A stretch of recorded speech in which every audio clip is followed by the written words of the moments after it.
I haven't started Meghan, the Duchess of Sussex's new show yet, primarily because I'm interviewing the author of this book today. Just some light reading. And I've also made it a point to not look at any of the reviews of With Love, Meghan. And I've avoided pieces that focus on analyzing teaser clips of the show and not the show itself. Because as I've learned, as someone who received a copy of Endgame before almost all of the British media, so much is nonsense. And the intention is to sully the waters before the show even starts. Because negative pieces get clicks, they sell papers, they make advertisers happy. But I am gonna make some predictions about what I think the media will cover, as well as how they will work in the People interview, because there's some stuff that I just know is royal reporting clickbait. Kicking things off, if Jan Moira doesn't have something to say about the excerpt in the People magazine where we find out that Lilibet sipped bone broth while she was sick, I will be shocked.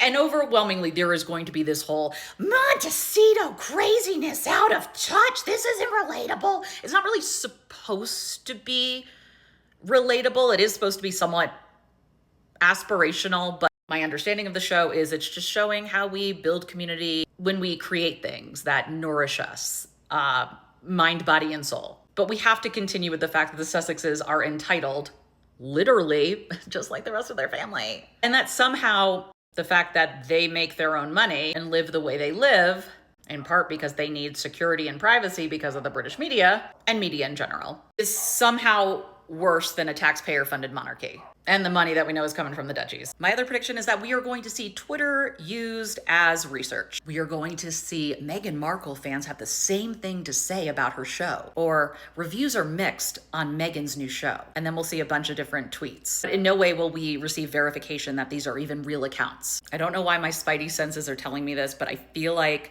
there is going to be something about hygienic practices, or these are the things that would get someone in trouble with a health inspector or something. And obviously there are, racist undertones to that. They will definitely find some way to link something in the show to a swipe on the royal family. But if Prince Harry doesn't appear a lot, and it sounds like he's really not in the show, then the coverage will be something like Meghan going at it alone. Is there trouble in paradise? Is this coupled with the fact that Meghan didn't go on the Spare press tour, a sign that she's divided with her husband? Because whoever heard of individual projects? We are definitely going to get, despite the fact that this is clearly an extension of the TIG, that this is some kind of rebrand and that it has failed. Because as someone brought up in my comments, and I've been thinking about this, there is this authenticity thing surrounding Meghan, and really a lot of creators. And what this commenter said was something along the lines of, why are we prioritizing the authenticity over if just the product is good? And I think that was actually an interesting point. What does authenticity necessarily prove? And is it just something that's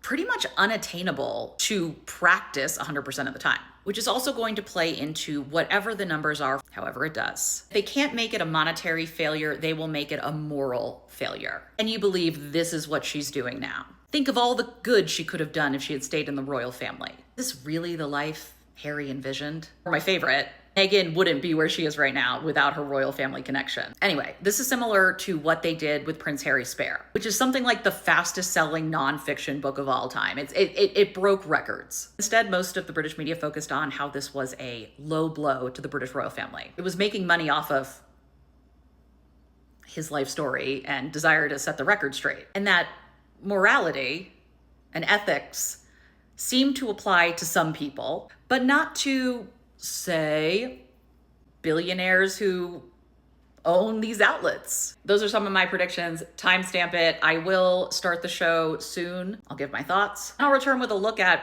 how the British media ended up covering the show.